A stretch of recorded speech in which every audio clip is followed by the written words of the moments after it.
नामक एक गांव में जीतू नाम का एक सेठ रहता था। सेठ का गेहूं चावल जैसे अनाज का व्यापार था और उसके गोदाम में मजदूर चावल और गेहूं की बोरियां लाते ले जाते थे। जीतू सेठ वैसे बहुत पैसे वाला था और वह एक ईमानदार और नेक दिल इंसान था। सेठ जी के सभी मजदूरों में उनका एक खास मजदूर था, भीमा। भीमा को सेठ जी अपना सबसे वफादार नौकर मानते थे।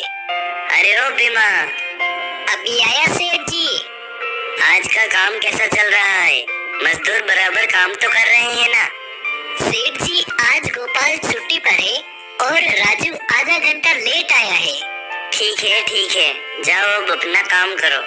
जीतू सेठ भीमा से हमेशा खुश रहता क्योंकि वह मजदूरों की सारी बात सेठ को बताया करता था, जिससे जीतू सेठ को भीमा पर बहुत भरोसा था।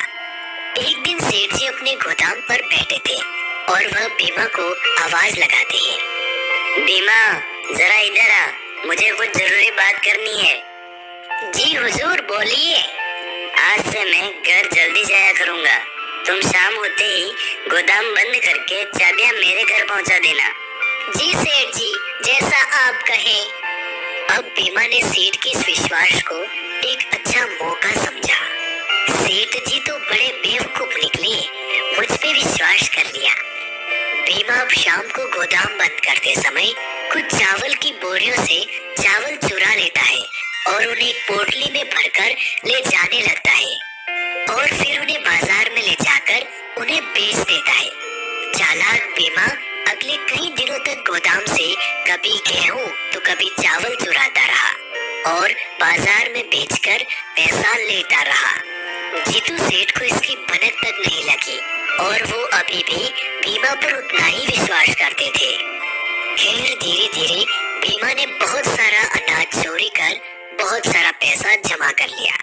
एक दिन गोपाल नाम के एक मजदूर ने भीमा को चुराया हुआ चावल बेचते हुए देख लिया और वो सीधा सेठ के पास इसकी शिकायत करने पहुंचा।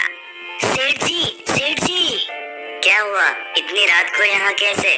सेठ जी, भीमा गोदाम से चावल को चोरी कर दुकान पर बेच रहा था। मैंने अपनी आंखों से उसे देखा है। क्या बात करते हो तुम भी ना? मैं नहीं मान सकता, भीमा चोरी नहीं कर सकता है। जैसी आपकी मर्जी, मैंने जो देखा ही वो आपको बता दिया, अब आप जानो। उसके बाद भीमा रोज चोरी किया करता था और सेठ जी को कानो कान खबर नहीं होती। कुछ महीनों बाद एक दिन भीमा सेठ के यहाँ काम पर नहीं आया। क्या बात है, आज मेरा वफादार नहीं आया? लगता है बीमार हो गया है। चलो बेचारे से मिलकर आता हूँ, कितना बोला है।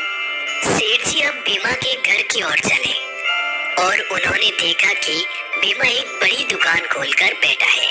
आइए सेठ जी, आपका स्वागत है। मैं आपको ही याद कर रहा था। क्या भीमा, ये सब क्या है? आपको तो पता ही है आप कितने कम पैसे देते हैं। अब मेरा घर नहीं चल रहा था तो जरा मैंने अपना व्यापार शुरू कर लिया, वो भी आपके पैसों से।